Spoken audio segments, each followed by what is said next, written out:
Hello दोस्तों, तो आज हम पढ़ने जा रहे हैं पोरीपेरा। पोरीपेरा को सामान्यतः स्पंज कहते हैं। और पोरी पोरी मतलब होता है छिद्र, और फेरे का मतलब होता है धारण करने वाला, अर्थात पोरीस्पेरा का मतलब होता है छिद्र धारण करने वाला, इसलिए इसको स्पंज कहते हैं। सामान्य लवणीय और अलवणीय भी हो सकते हैं। असमित अधिकतर में असमित होती है, कुछ एक में और सब में अधिसमित हो सकती है। ये आदि बहुकोशिकीय आदि नहीं, सबसे पहले पाए जाने वाले जीव होते हैं और सबसे छोटे होते हैं और पृथ्वी पर सबसे पहले पाए जाने वाले होते हैं, जिनका शरीर संगठन कोशिका से मिलकर होते हैं। जैसे सिर्फ कोशिका से मिलकर बने होते हैं। इसमें ऊतकों का निर्माण नहीं होता है। इसमें कम नहीं है, ऊतक श्रम विभाजन कम देखा जाता है, इसलिए ऊतकों का निर्माण होता है। इसमें क्या नहीं होता है, ऊतकों का निर्माण नहीं होता है। स्पंजों में जल परिवहन तथा नाल परिवहन। जल परिवहन क्या करता है, भोजन संचय में काम आता है, उत्सर्जन में काम आता है, श्वसन में काम आता है, नाल तंत्र पाया जाता है। ऑस्ट्रिया द्वारा नहीं क्या होता है, शरीर के द्वारा केंद्र स्पंज गुहा स्पंज प्रवेश करता है, ऑस्कुलम द्वारा बाहर निकल करता है। ये ऐसे होता है। ये होगा ऑस्कुलम, ये ऑस्ट्रिया यहाँ पर, ये तो हो गया ऑस्कुलम, ये ऑस्ट्रिया द्वारा अंदर बन रहा है। ये कोवेनोसाइट, ये पिनोकोसाइट हो गया, और ये ऑस्कुलम एक होगा, लेकिन जबकि ऑस्ट्रिया बने सारे हो सकते ये ऐसे। और यहाँ पर ऑस्ट्रिया ये हो गया पिनोकोसाइट, बाहरी कोशिका, बाहरी झिल्ली, और यहाँ से झिल्ली पिनोकोसाइट यहाँ पर स्पॉन्जोसिल गुहा, ये स्पंज गुहा होती है।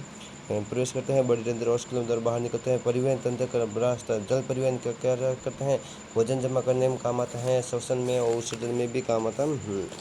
उत्सर्जन ये तो कोवेनोसाइट देखो, ये ये ऑस्कुलम, ये ऑस्ट्रिया हो गया, ये हो गया कोवेनोसाइट। यहाँ पर ये बाहर पिनोकोसाइट, ये ऑस्कुलम, इसमें अंदर भर जाते हैं स्पॉन्जोसिल गुहा। यहाँ पर क्या श्वसन होता है, उत्सर्जन होता है, उत्सर्जित पदार्थ होते हैं, यहाँ से बाहर निकल जाते हैं, और यहाँ पर श्वसन होता है। भोजन संचय का रास्ता यही होता है, जैसे क्या कहते हैं, जल स्वयं तंत्र या नाल तंत्र भी कहते हैं। तो आगे क्या है, कोशिकाओं पाचन, मतलब कि अंतरा कोशिका पाचन होता है, कोशिका अंदर होता है। कंकाल किसका बना होता है, कंकाल शरीर को आधार प्रदान करता है, जो कंटिका बने कैल्शियम और सिलिकॉन का बने होता है।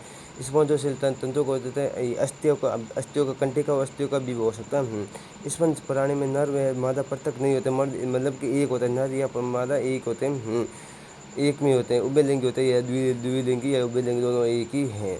अंडे तथा शुक्राणु दोनों एक ही द्वारा बनाए जाते हैं तथा अलिंगी जनन होता है। अलिंगी विखंड द्वारा लैंगिक जनन युग्मकों का निर्माण होता है, जिसमें जैमूल बनता है। निश्चित आंतरिक होते हैं, परिवर्तन अप्रत्यक्ष होता है। अप्रत्यक्ष लार्वाग्रस्त होते हैं, लार्वावस्था पाई जाती है, वस्त्रक से बना करते होते हैं। औस्तम और साइकॉन स्पॉन्जिलान, ये उसको उदाहरण हो गया साइकॉन।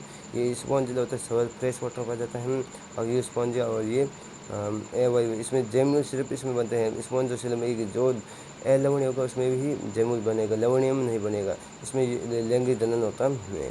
और क्या होता है, इसमें तंत्रिका तंत्र अनुपस्थित होते हैं। और ये इसके आदत कहते हैं एकल और गतिशील होते हैं, मतलब कि ये स्थानबद्ध होते हैं, स्थानबद्ध जीव होते हैं। सबसे पहले वजन स्थानबद्ध होंगे, इसमें तंत्रिका अनुपस्थित होगी। और